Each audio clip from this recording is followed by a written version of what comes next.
Hello students, today's topic is radioactive pollution. Radioactive pollution को हम define कर सकते हैं as the physical pollution of living organisms and their environment as a result of release of radioactive substances into the environment during nuclear explosions and testing of nuclear weapons and nuclear weapon production and decommissionary mining of radioactive ores. तो radioactive pollution जो कि physical pollution होता है living organism को और उसके environment में जो होता है उसका असर पड़ता है, क्योंकि रेडियो एक्टिव सब्सटेंसेस जो होते हैं वो न्यूक्लियर एक्सप्लोजन के थ्रू, न्यूक्लियर टेस्टिंग के थ्रू, न्यूक्लियर वेपन्स वगैरह का यूज करने पर और न्यूक्लियर वेपन प्रोडक्ट्स के रूप में या रेडियो एक्टिव जो सब्सटेंसेस होते हैं उनकी माइनिंग के थ्रू, उनके ओर्स वगैरह के थ्रू जो होता है, ये सब्सटेंसेस एयर, वाटर या फिर सॉयल को कंटामिनेट करते हैं, जिसका जो है हार्मफुल इफ़ेक्ट सभी लिविंग ऑर्गेनिजम्स पर पड़ता है।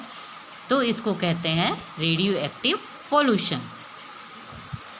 Nuclear energy can be both beneficial and harmful depending on the way in which it is used. Nuclear energy जो होता है बेनिफिशियल भी होता है और हार्मफुल होता है, क्योंकि इसके यूज पर डिपेंड करता है कि वो हमारे लिए बेनिफिशियल है या हार्मफुल है। जैसे कि आज के साइंटिफिक युग में जो है किसी भी क्षेत्र में डिफरेंट टाइप्स के क्षेत्र, जैसे कि जब युद्ध वगैरह होता है या फिर जो हिली एरिया वगैरह होते हैं उन्हें काट करके उड़ाने के लिए डायनामाइट्स वगैरह का यूज करते हैं, पहाड़ों को काटने के लिए, तो उनको एनर्जी की आवश्यकता होती है। और जो रिवर्स वगैरह होते हैं उनमें खुदाई के लिए तो एटॉमिक एनर्जी उसमें यूज किया जाता है। तो एटॉमिक एनर्जी का यूज करने के बाद या फिर एटॉमिक टेस्टिंग वगैरह करने के बाद जो रेडियो एक्टिव सब्सटेंसेस होते हैं उनके जो डस्ट वगैरह होते हैं वो जब अर्थ पर गिरते हैं तब वो कहलाता है रेडियो एक्टिव फॉल आउट। इसमें जो हैं इलेक्ट्रॉन्स, प्रोटॉन्स के साथ साथ अल्फ़ा बीटा पार्टिकल्स भी होते हैं जो कि एटमॉस्फेयर में तथा सॉइल को जो होता है न्यूक्लियर हैज़र्ड्स उत्पन्न करते हैं।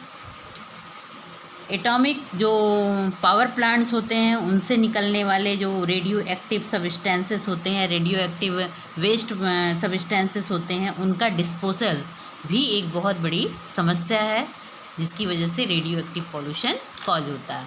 तो रेडियो एक्टिव पॉल्यूशन को हम डिफ़ाइन कर सकते हैं कि radioactive pollution is a special form of physical pollution related to all life supporting systems of air, water, soil with radioactive materials। तो रेडियोएक्टिव मटेरियल्स जो कि डिस्पोज होते हैं या फिर जो अर्थ पर गिरते हैं, या चाहे न्यूक्लियर एक्सप्लोजन के थ्रू, न्यूक्लियर टेस्टिंग के थ्रू, न्यूक्लियर वेपन्स के थ्रू, या और भी नेचुरल पॉल्यूशन जो होता है, नेचुरल जो डिस्पोजल होता है उन जैसे कॉस्मिक रेज वगैरह हैं उनके द्वारा भी, और ह्यूमन मैन मेड सोर्सेज के थ्रू भी रेडियो एक्टिव सब्सटेंसेस जब अर्थ पर पड़ता है तो वो जो है सभी लाइफ सपोर्टिंग सिस्टम जो कि एयर, वाटर, सॉयल सभी को कंटामिनेट करता है, जिसका कि हार्मफुल इफ़ेक्ट सभी ह्यूमन बींग, प्लांट्स, एनिमल्स सब पर पड़ता है।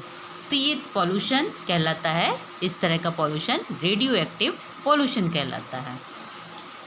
Radio active is the property of certain elements radium, thorium, uranium two spontaneously emits protons जिसको कि अल्फ़ा पार्टिकल्स बोलते हैं, इलेक्ट्रॉन्स जिसको कि बीटा पार्टिकल्स भी कह सकते हैं, गामा रेज यानी कि electromagnetic waves of very short wavelength by disintegrate by their atomic nuclei। तो ये रेडियो एक्टिव जो प्रॉपर्टी होती है, क्योंकि उनमें एलिमेंट्स जो होते हैं रेडियम, थोरियम, यूरेनियम वगैरह पाए जाते हैं। इसके अलावा प्रोटॉन्स जिसमें alpha particle, beta particles, gamma rays, gamma rays को हम कह सकते हैं इलेक्ट्रोमैग्नेटिक वेव्स, जो कि शॉर्ट वेवलेंथ होती है। तो इनका डिसइंटीग्रेशन होना एटॉमिक न्यूक्लियाई के थ्रू, वो जो है उसके थ्रू जो होता है रेडियो एक्टिव चीज़ें जो हैं, सब्सटेंसेस जो हैं अर्थ पर आती हैं। तो ये the elements that give off radiation as they disintegrate are said to radio active.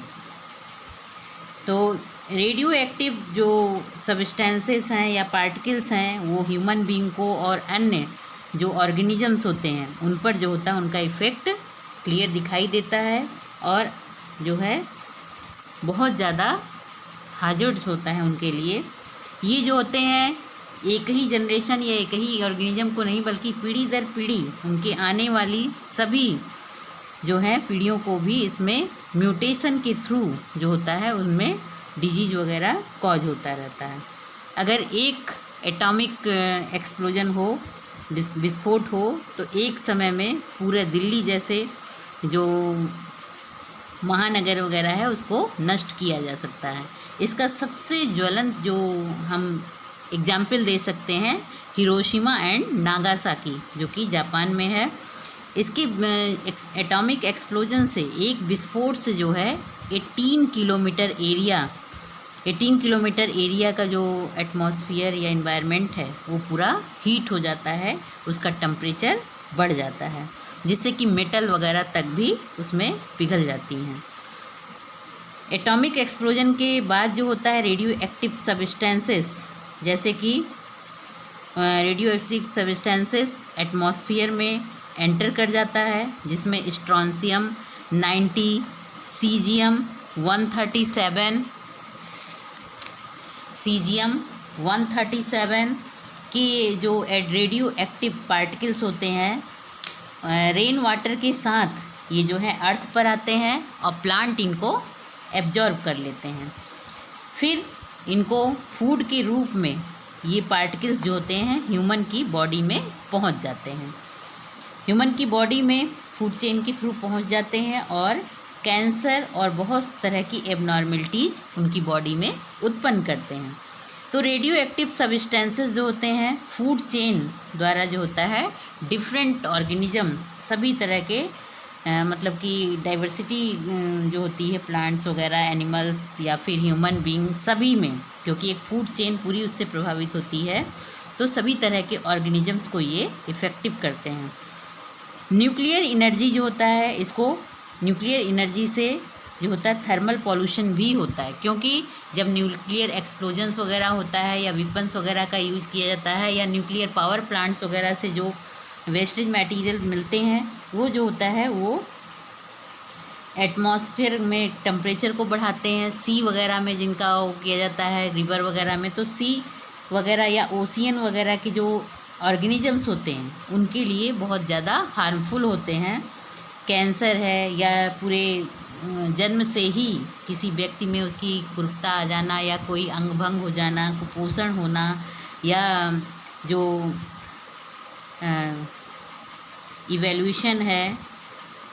Evolution वगैरह में जो होता है असमानताएं जो हैं,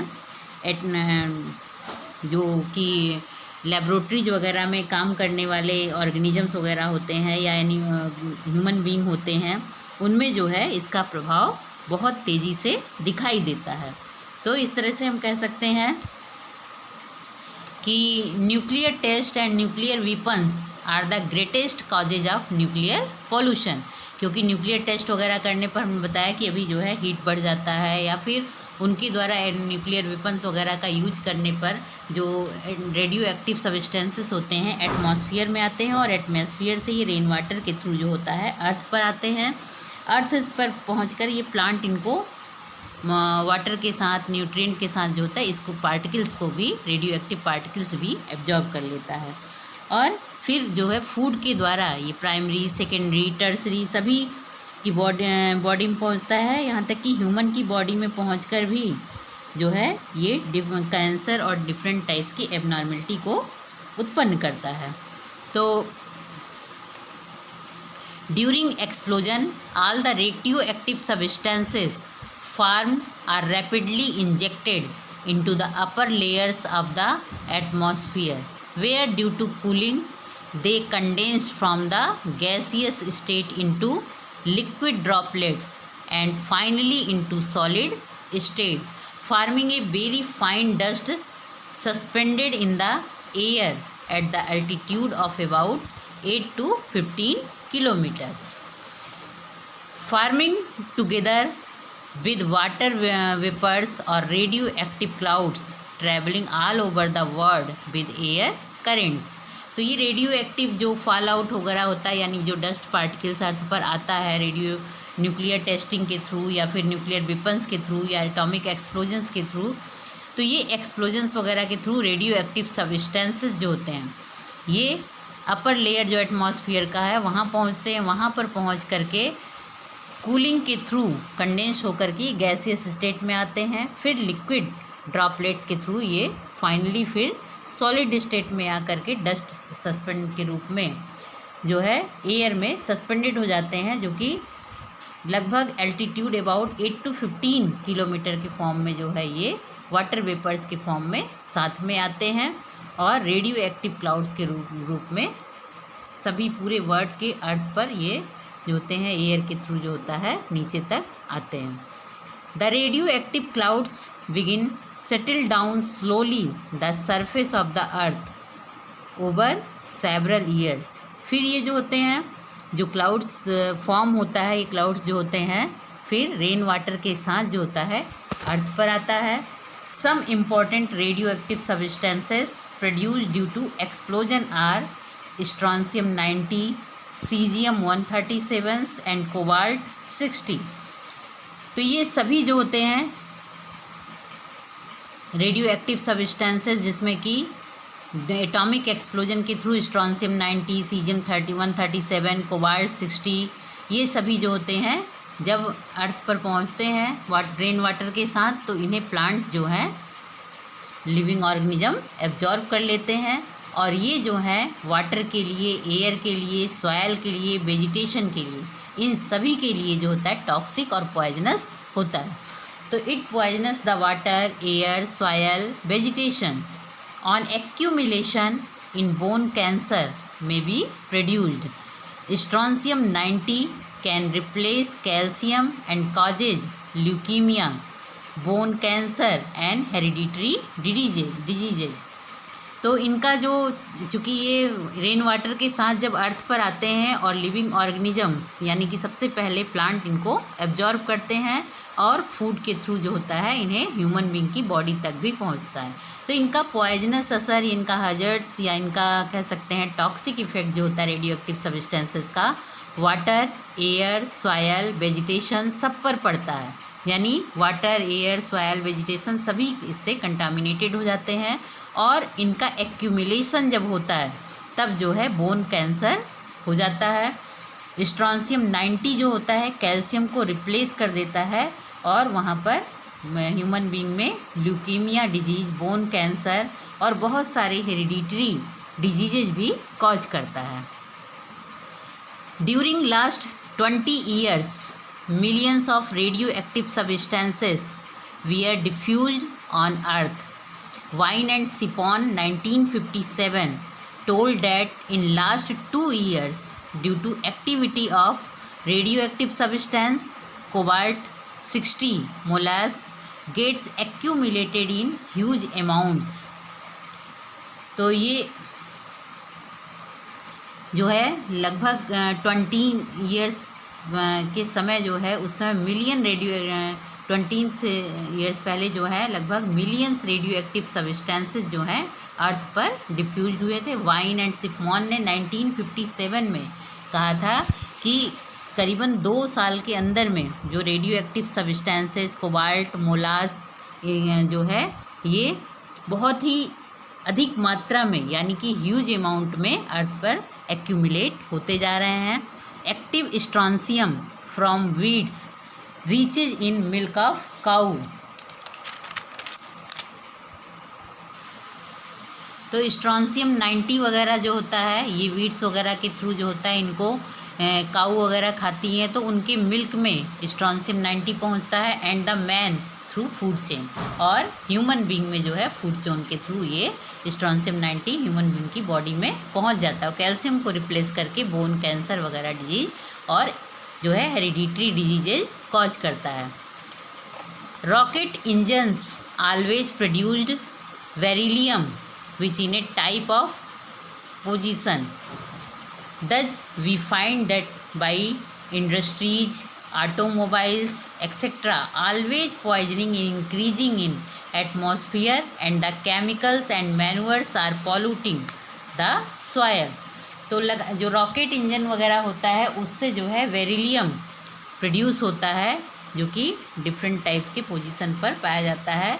तो हम कह सकते हैं कि जैसे इंडस्ट्रीज हैं, ऑटोमोबाइल्स वगैरह है, और इनके द्वारा जो है लगातार पॉइजनिंग जो है एटमॉस्फेयर में ये रेडियो एक्टिव सब्सटेंसेस की होती जा रही है। इनके अलावा एटॉमिक पावर प्लांट्स वगैरह है, एटॉमिक एक्सप्लोजन है, एटॉमिक फॉल आउट है, न्यूक्लियर फॉल आउट वगैरह के थ्रू, या केमिकल्स या मैन्यूअर्स वगैरह के थ्रू, जहाँ पर कि जिसमें कि रेडियो एक्टिव सब्सटेंसेस उसमें सस्पेंडेड हैं या मिले हुए हैं या उनके द्वारा बनाए जा रहे हैं, तो वो जो है सॉयल को पॉल्यूटेड करते हैं, वाटर को भी पॉल्यूटेड, जब ये सॉयल बह करके या radioactive waste material water body तक भी पहुंच जाते हैं, एयर तक भी पहुंच जाते हैं, तो इन सभी जगहों पर जो है न्यूक्लियर हैजर्ड्स उत्पन्न होता है। The atomic blast only produce the local ionizing radiations at that time, but the radioisotopes produced as a result of explosion enter the atmosphere and continue the fallout gradually over broad geographic area for a very long time. These are known as nuclear or radioactive fallout। तो atomic blast वगैरह जब होता है तो local ionizing radiations जो होता है वो बहुत तेज़ी से बढ़ता है, क्योंकि रेडियो आइसोटोप्स प्रोड्यूस्ड होते हैं, जिसका रिजल्ट ये होता है कि एक्सप्लोजन वगैरह के थ्रू जो होता है रेडियो आइसोटोप्स वगैरह, जैसे कि स्ट्रॉन्शियम है, स्ट्रॉन्शियम 90, सीजियम 137 और भी रेडियो एक्टिव पार्टिकल्स वगैरह जो होते हैं वो उसमें सस्पेंडेड होते हैं, जो कि एटमॉस्फेयर में एंटर कर जाते हैं, और लगातार जो है उसका फॉल आउट यानी कि उन डस्ट पार्टिकल्स का जो है अर्थ पर आना और ब्रॉड जियोग्राफिकल एरिया जो होता है उसके द्वारा जो होता है लंबे समय तक प्रभावित होता है, तो ये कहलाता है न्यूक्लियर या रेडियो एक्टिव फॉल आउट कहलाता है। तो explosion of nuclear bomb causes increase in temperature up to metals and minerals, vaporization up to 16 kilometer distance, the things get bummed from the site of explosion। तो इससे जो होता है जब जहाँ पर एटॉमिक एक्सप्लोजन्स वगैरह किया जाता है, यानी कि जहाँ पर एटॉमिक बम वगैरह का जो वो किया जाता है, तो वहाँ पर जो होता है उसका असर जो होता है लगभग 16 किलोमीटर या 18 किलोमीटर का एरिया जो एटमॉस्फेयर का होता है वहाँ का टेम्परेचर बहुत अधिक बढ़ जाता है। मेटल्स वगैरह जो होते हैं पूरी तरह से पिघल हो जाते हैं, मेल्ट हो जाती हैं, और ये एक्सप्लोजन या फिर बम वगैरह के एक्सप्लोजन की वजह से जो होता है रेडियो एक्टिव सब्सटेंसेस एटमॉस्फेयर में एंटर कर जाता है, जिसमें कि स्ट्रॉन्शियम 90, सीजियम 137 और डिफरेंट टाइप्स के रेडियो एक्टिव पार्टिकल्स जो होते हैं रेन वाटर के साथ फिर अर्थ पर आता है। अर्थ पर आने के बाद जो होता है प्लांट इसे एब्जॉर्ब करते हैं, फिर ह्यूमन बींग इसे फूड चेन के थ्रू लेते हैं, तो ये पूरी फूड चेन जो है प्रभावित हो जाती है। तो न्यूक्लियर एनर्जी जो होता है एटॉमिक एक्सप्लोजन वगैरह के थ्रू जो होता है थर्मल पॉल्यूशन भी बढ़ जाता है, जिससे कि जो ओशियंस वगैरह में जो ऑर्गेनिजम्स होते हैं उनके लिए भी बहुत ज़्यादा हजर्ड्स होता है, और डिफरेंट टाइप्स के डिजीजेज और hereditary disorders, cancer, bone cancer, leukaemia type की डिजीजेज जो हैं कॉज हो जाते हैं। नेक्स्ट होता है इसका असर एक्सप्लोजन का। During explosion the radioactive substances like strontium 90, caesium 137, cobalt 60 are produced which are long live. ये जो एक्सप्लोजन के थ्रू जो radioactive substances strontium 90, caesium 137, cobalt 60 जो प्रोड्यूस होते हैं इनका ये जो है लंबे समय तक जो है अर्थ सरफेस पर रहते हैं और इनका जो है बहुत ही ये न्यूक्लियर हैजर्ड्स उत्पन्न करते हैं। अब आते हैं सोर्सेस ऑफ रेडिएशन एक्सपोजर, यानी कि रेडियो एक्टिव पॉल्यूशन के सोर्सेस क्या क्या हैं। तो the man is exposed to different sources of radiations, these are either natural और मैन मेड। तो इसमें जो सोर्सेस हैं रेडिएशन एक्सपोजर के वो 2 टाइप्स के पाए जाते हैं, जो कि इसमें कुछ सोर्सेस नेचुरल सोर्सेस हैं और कुछ मैन मेड सोर्सेस हैं। तो नेचुरल सोर्सेस जिसमें कि इंक्लूड्स हैं कॉस्मेटिक रेज, इन्वायरमेंट्स जैसे रॉक्स, वाटर, एयर, एंड जो है थर्ड है लिविंग ऑर्गेनिजम्स इंटरनल रूप से, और रेडियो न्यूक्लियाइड। तो नेचुरल सोर्सेस जो होते हैं ये डिफरेंट सोर्सेस हैं, जो कि 2 टाइप्स के, नेचुरल और मैनमेड सोर्सेस। तो सबसे पहले हम न्यूक्लियर सोर्सेस को एक्सप्लेन करते हैं। तो न्यूक्लियर सोर्सेस में हमने 3 टाइप्स बताया, कॉस्मिक रेज, इन्वायरमेंट यानी कि rocks, water, air, living organism जो कि इंटरनल उसमें आते हैं। तो ये सभी नेचुरल सोर्सेस जैसे कि radionuclides of radium, thorium, uranium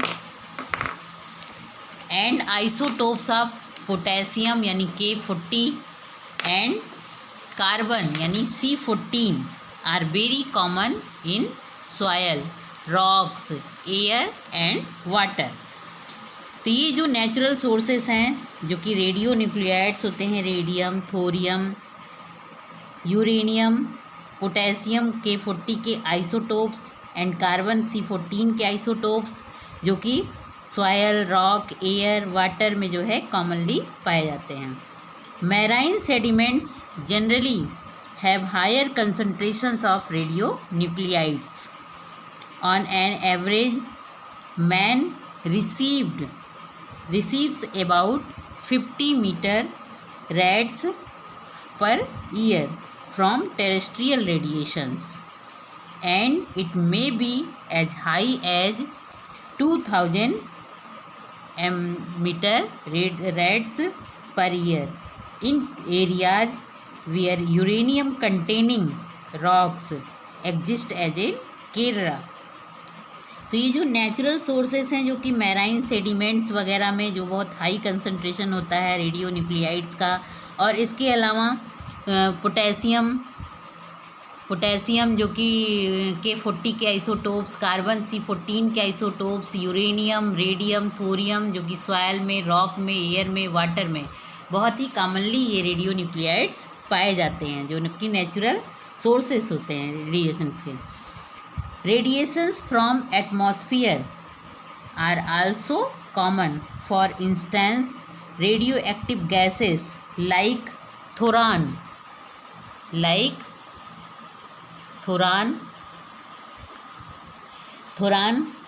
जो कि and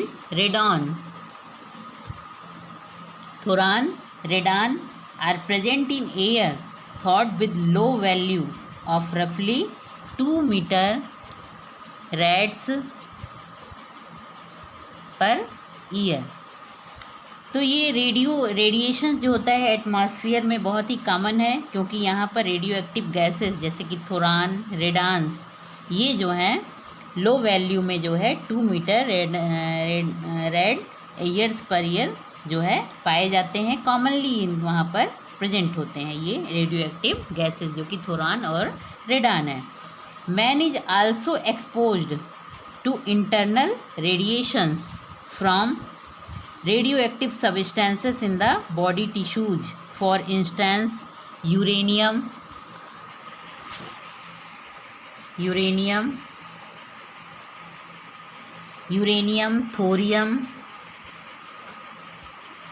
thorium and isotopes of potassium यानी कि K40 एंड स्ट्रॉन्सियम, इनके अलावा strontium and carbon and carbon exist in small amount in the body. तो मैन की बॉडी में जो इंटरनल रेडिएशंस वगैरह रेडियो एक्टिव सब्सटेंसेस उसकी बॉडी टिश्यू में होते हैं, जैसे यूरेनियम, थोरियम, पोटेशियम के आइसोटोप्स, स्ट्रॉन्सियम, कार्बन जो है स्मॉल अमाउंट में बॉडी में एग्जिस्ट होते हैं। Internal radiations values vary from 25 to 75 metre rads per year. ये हो गए नेचुरल सोर्सेस, जो कि नेचुरल सोर्सेज जो कॉस्मिक रेज के थ्रू इन्वायरमेंट में जो कि रॉक, वाटर, एयर वगैरह में प्रेजेंट हैं, और लिविंग ऑर्गेनिज्म के अंदर उनकी बॉडी टिश्यूज में जो रेडियो न्यूक्लियाइड्स प्रेजेंट हैं। तो ये जो हैं नेचुरल सोर्सेस हैं। इनके अलावा जो दूसरे होते हैं मैन मेड सोर्सेज, जो कि मैन एक्टिविटीज़ के थ्रू जो होता है एटमॉस्फेयर में रेडियो एक्टिव सब्सटेंसेस रिलीज होते हैं। दीज इंक्लूड्स एक्सरे मशीन्स, जो कि डायग्रामेटिक, जो कि रेडियो थेरापेटिक होता है उनमें यूज होता है, या रेडियो एक्टिव फॉल आउट यानी कि न्यूक्लियर टेस्ट वगैरह के बाद जो होता है रेडियो एक्टिव सब्सटेंसेस जो है डस्ट पार्टिकल के रूप में अर्थ पर जब बिखरता है तो वो रेडियो एक्टिव फॉल आउट कहते हैं। इनके अलावा nuclear reactor wastage, industrial,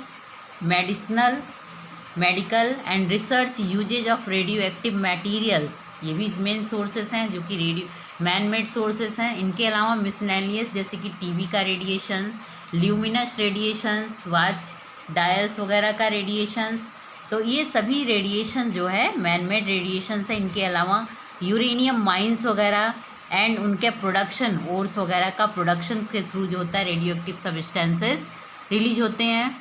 radio active waste products from nuclear power plants वगैरह से जो रेडियो एक्टिव सब्सटेंसेस रिलीज होते हैं वाटर में, एयर में या फिर सॉयल पर, और जिसका कि हार्मफुल इफेक्ट ह्यूमन बीइंग पर पड़ता है। तो ह्यूमन सोर्सेस जो मैन मेड सोर्सेस होते हैं, इन सोर्सेस में सबसे ज़्यादा जो इम्पॉर्टेंट सोर्स होते हैं वो होते हैं कि जो रेडियो न्यूक्लियाइड्स वगैरह रिलीज होते हैं वाटर या एटमॉस्फेयर में, वो होता है न्यूक्लियर पावर के थ्रू, जैसे कि बॉइलिंग वाटर रिएक्टर्स के थ्रू या फिर प्रिस्क्राइब्ड वाटर रिएक्टर्स के थ्रू। तो न्यूक्लियर पावर वगैरह के थ्रू जो होता है बहुत अधिक जो होता है रेडियो एक्टिव न्यूक्लियाइड्स जो होते हैं वाटर में या फिर एटमॉस्फेयर में रिलीज होते हैं। Conventional steam electric power plants use in fossil fuel such as coal, oil, natural gases. The fuel is burned in a boiler that produces steam which in turn drives a steam turbine generator called a turbo generators। तो इनको जो है जो steam electric power plants होते हैं, nuclear power plant जिसे हम कहते हैं, तो वहाँ पर फ्यूल वगैरह को बर्न करके बॉयल करके जो होता है स्टीम की जाती है, और ये स्टीम से जो होता है टरबाइन जनरेटर्स वगैरह चलाए जाते हैं। In a nuclear power plant the heat is produced in a device called a nuclear reactor instead of a boiler। तो न्यूक्लियर पावर प्लांट में ये हीट जो होता है डिवाइस के थ्रू प्रोड्यूस होता है, इसको कहते हैं न्यूक्लियर रिएक्टर। तो न्यूक्लियर पावर जो है मॉडर्न मीन में इसको जनरेटिंग इलेक्ट्रिसिटी भी कहा जाता है। The fuel of nuclear electric generator is atomic pellets of uranium metal. Uranium metals जो फ्यूल होता है न्यूक्लियर इलेक्ट्रॉनिक जनरेटर का, इलेक्ट्रॉन में इसको एटॉमिक पैलेट्स कहते हैं यूरेनियम मेटल का। On a weight basis uranium contains 3 million times as much potential energy as coal। 1 gram of fissionable material release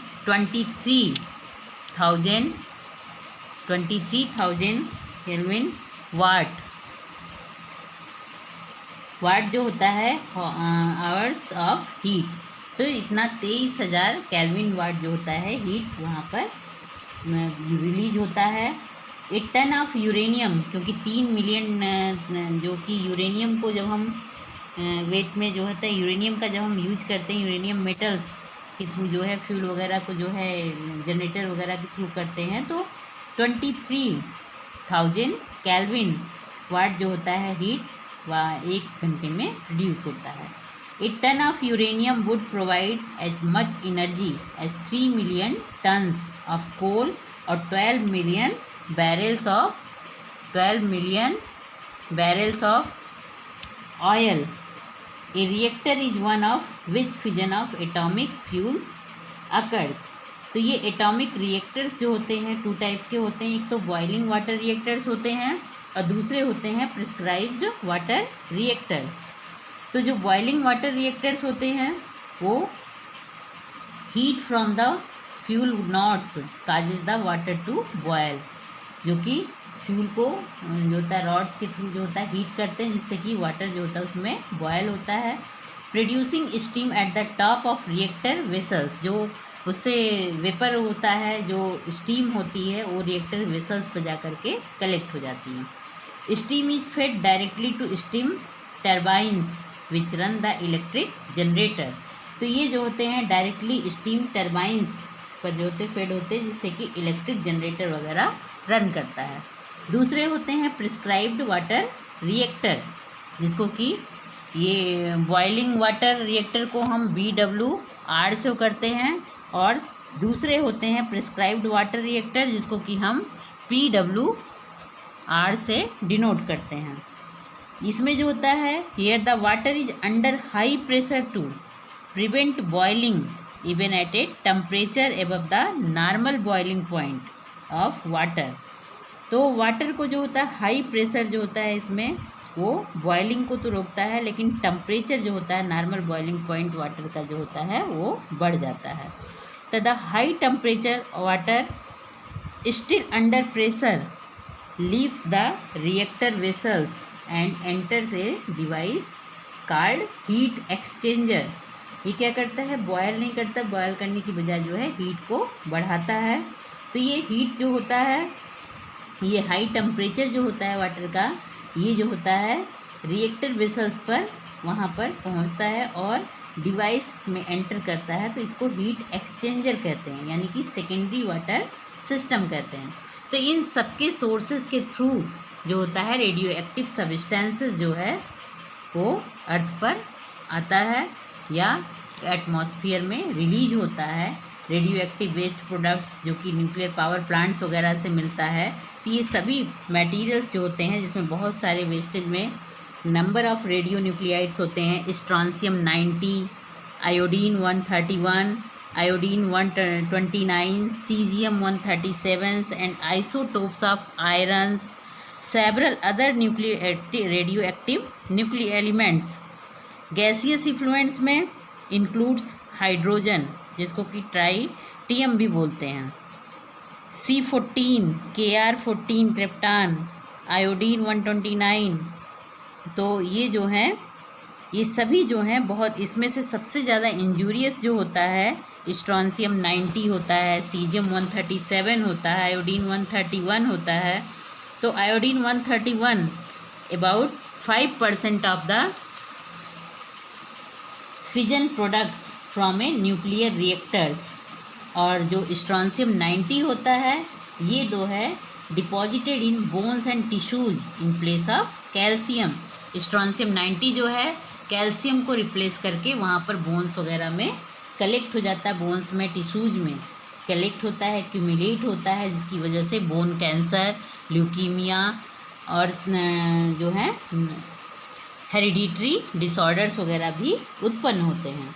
तो ये मेन सोर्सेस हैं जिनके द्वारा कि रेडियो एक्टिव सब्सटेंसेस हमारे एटमॉस्फेयर में, अर्थ पर सॉयल वाटर, एयर सभी को जो है पॉल्यूशन क्रिएट करते हैं, यानी कि न्यूक्लियर हॉजर्ड्स डेवलप होता है, जिसका असर जो होता है सभी लिविंग ऑर्गेनिजम्स, प्लांट्स पर, एनिमल्स पर, ह्यूमन बीइंग पर सबसे ज़्यादा इफेक्ट जो हमें ह्यूमन बीइंग में दिखाई देता है। तो ये सभी के लिए इफ़ेक्टिव होता है, सभी के लिए हार्मफुल होता है। इनका क्या मेन इफ़ेक्ट होता है रेडियो एक्टिव सब्सटेंसेस का या न्यूक्लियर हजार्ड्स का जो है बायोलॉजिकल इफ़ेक्ट्स जो पड़ता है, टू टाइप से पड़ता है, somatic effect and genetic effect. Somatic effect और जेनेटिक इफ़ेक्ट में radioactive substances are among the most toxic substances. Radium is 25,000 times more lethal than arsenic. तो जो रेडियम होता है वो 25,000 टाइम्स तक जो होता है आर्सेनिक की अपेक्षा लीथल होता है। Biological importance of radiations become known in 1895 when William रेटिंगन placed his hand between X-ray tube and fluorescent screen. The bones cast a deeper shadow than the flesh. Following years, the French physiologist Antoine Verrier discovered natural radioactive in a uranium compounds, potassium uranyl sulfate, a discovery for which the shared the Nobel Prize with the Curie in 1903 में। तो इसके लिए जो है curies को 1903 में जो है नोबेल प्राइज दिया गया था। The most tragic early evidence of potency of radiation toxicity was the death of Marie Curie while working with her husband Pierre Curie. She died of leukemia due to radiation exposure. तो इसका असर जो है दो तरह से पड़ता है, somatic effect and genetic effect. Somatic effect में जैसे कि सोमैटिक इफ़ेक्ट में आता है these are the direct result in action of radiations in the body cells and tissues. Radiologist, uranium-9 mine workers and painters of radium dials suffer most. तो इसमें जैसे Hiroshima और नागासाकी के जो सर्वाइवर्स हैं बहुत ज़्यादा रेडिएशंस की वजह से उनकी आज भी हम उसके बारे में वो बहुत बड़ा जो इफ़ेक्ट है वो आज भी दिखाई देता है। The somatic effects immediately or delayed. High radiations exposure have much acute toxicity and can kill animal quickly. High toxicity की वजह से होते हैं एनिमल तुरंत जो है ख़त्म हो जाते हैं। ए डोज ऑफ 400 to 500 तक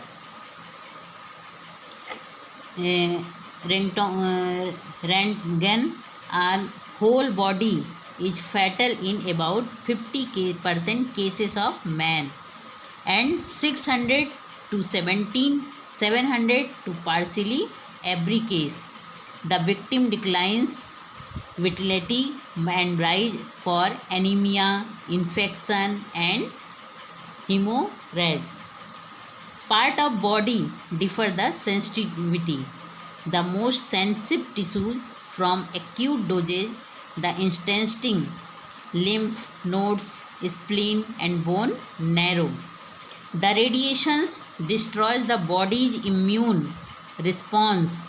The effect of low penetrating radiations are less severe than the penetrating ones. तो इसका जो इफ़ेक्ट आता है it delayed effects the patient may survive for months for year. Delayed effects of radiations include eye cataract, leukemia, malignant tumor, cardiovascular disorders, premature aging and reduced lifespan. Diagnostic X-ray exposure of pregnant women may increase the risk of cancer in child. यानी जो इसका somatic effect mainly जो दिखाई देता है वो जैसे premature old age, यानी कि कुछ ह्यूमन बीइंग में या एनिमल में रेडियो एक्टिव जो रेडिएशंस होता है इसके थ्रू जो होता है इसकी रिप्रोडक्टिव जो क्षमता होती कैपेबिलिटी होती है वो कम हो जाती है, छीड़ हो जाती है और वो बहुत जल्दी डेथ हो जाती है उनकी। और नेक्स्ट होता है जैसे स्प्रेड ऑफ एपिडेमिक्स, यानी कि महामारियों में बहुत तेज़ी से वृद्धि होती है। तो रेडियो एक्टिव रेडिएशंस के रिजल्ट स्वरूप जो होता है ह्यूमन बीइंग तथा अन्य जो वर्टिब्रेट्स होते हैं या जो उनमें जो होता है जो पैथोजन बैक्टीरिया होते हैं, वायरस होते हैं के अगेंस्ट जो होता है एंटी टॉक्सिन्स वगैरह उत्पन्न करने की जो क्षमता होती है, कैपेबिलिटी होती है, वो कम हो जाती है या पूरी तरह से डिस्ट्रॉय हो जाती है, जिससे कि वो रोगों से लड़ने की क्षमता उनके अंदर नहीं रह जाती है और बहुत जल्दी जो होते हैं इन्फेक्टेड हो जाते हैं और बहुत जल्दी उनमें एपिडेमिक यानी डिजीज वगैरह बहुत जल्दी कॉज हो जाती है। नेक्स्ट, जैसे कि डिफेक्ट इन नर्वस सिस्टम्स, यानी कि जो नर्वस सिस्टम होता है उसमें जो होता है किसी भी तरह का डिफेक्ट उत्पन्न हो जाना, जैसे कि रेडियो एक्टिव जो रेडिएशंस होता है इनके फलस्वरूप जो होता है जो सेंट्रल नर्वस सिस्टम होता है वो पूरी तरह से इफ़ेक्टिव होता है, उसमें डिफेक्ट आता है, डिसऑर्डर्स उत्पन्न हो जाते हैं। इनके अलावा ल्यूकीमिया एंड बोन कैंसर, तो ल्यूकीमिया एंड बोन कैंसर वगैरह कॉज करने में भी जो होता है रेडियो एक्टिव रेडिएशंस, जिसमें कि सबसे अधिक इफ़ेक्टिव जो होते हैं स्ट्रॉन्शियम 90 जो होता है ये रेडियो एक्टिव सब्सटेंस जो किसी भी फूड चेन के द्वारा जो होता है ये ह्यूमन की बॉडी में पहुंचने पर उसकी जो बोन्स होती हैं, टिश्यूज होती हैं, उसमें कलेक्ट हो जाती हैं, एक्यूमुलेट हो करके वो वहाँ पर कैल्शियम को रिप्लेस करके स्ट्रॉन्शियम 90 उसकी बोन्स में और टिश्यूज में पूरी तरह से एक्यूमुलेट हो करके ल्यूकीमिया और बोन्स कैंसर नाम का जो है बहुत ही हार्मफुल डिजीज़ है, बहुत डिस्ट्रक्टिव डिजीज़ या घातक डिजीज़ जिसको हम कह सकते हैं उत्पन्न कर देता है। इनके अलावा कुछ जेनेटिक इफ़ेक्ट्स भी होते हैं, तो जेनेटिक इफ़ेक्ट्स में बैकग्राउंड जैसे natural and man made radiations genetic effects में bring about genetic effect. Studies on drosophila have shown that mutation rates go very high due to radiation exposure. Background radiation differs in different parts of Earth. Most genetic effects are brought about by man-made radiations. Most important of these are exposure during Medicare and exposure from nuclear power plants. People in industry, research and medicine using radionuclides are exposed more than others, जो कि people लोग जो कि industries इस type की industries में work कर रहे हैं, रिसर्च वगैरह में कर रहे हैं या मेडिसिन्स वगैरह में जो कि रेडियोन्यूक्लियाइड्स वगैरह के सीधे संपर्क में आ रहे हैं, एक्सपोज्ड हो रहे हैं, उनमें इनका असर सबसे अधिक दिखाई देता है, जेनेटिक इफेक्ट उनमें बहुत अधिक दिखाई देता है। The greatest damage is on dividing cells, chiefly the gonads. The effects include mutations or lethal effects or egg or embryo. The intensity of radiations affects the rate of mutation.